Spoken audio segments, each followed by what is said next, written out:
Back in the old days, the musicians used to come to you because there was no amplification. There were no speakers, there were no amplifiers, they were just musical instruments, acoustic musical instruments. But nowadays, there are bands all over Castries who are performing at different venues, like right here at the Castries Market Steps, and just lower down the road at Steve's Barbershop, setting up to perform for people who are going to work.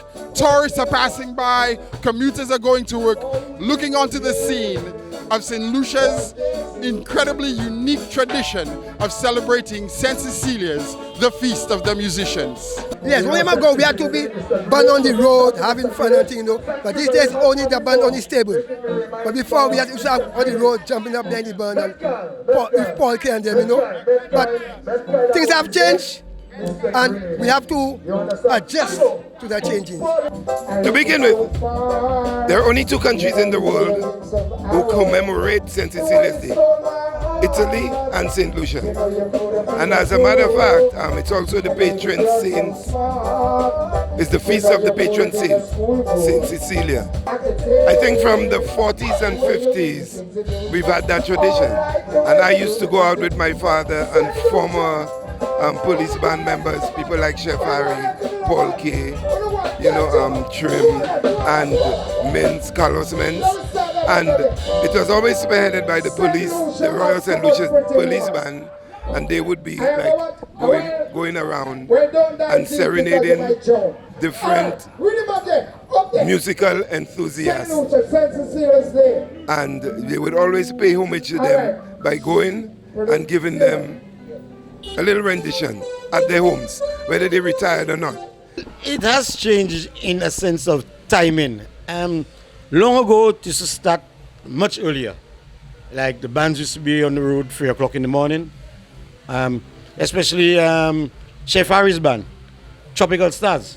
That was the name of the band. And they used to be on the truck from 3 o'clock in the morning, going from all musicians' houses, different places, and out on the highway, all in town. It was like a juve. Well, I think what really happened as things improve and society changes, the world changes. I remember we used to have football. We used to have we had an association, a music association. Guy? He passed away a couple of years ago. Elijah Greenidge. He was the best coordinator when it comes to musicians. So since he passed on, I think a lot of that had faded away. From a little boy, and imagine on Saint Cecilia's morning, we used to have Juve. There were 3 Juves in Saint Lucia. Saint Cecilia's morning, a band called Tropical Stars used to be on the road early in the morning on Saint Cecilia's Day. And then we had the 14th December. The 14th December, our national day, we call our so-called national day. We used to have Juve and Carnival. So we used to have 3 Juves, but now all that stopped. As a little boy growing up, that's how I know it was like. Being a musician, that's what I've been doing for my whole life.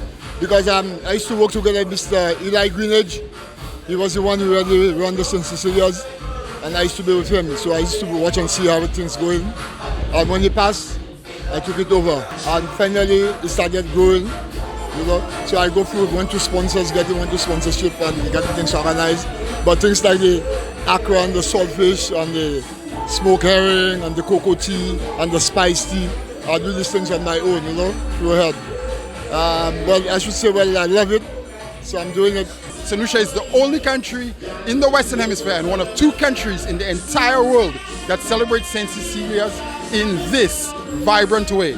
For Choice News Now, I'm Jason Seaflay.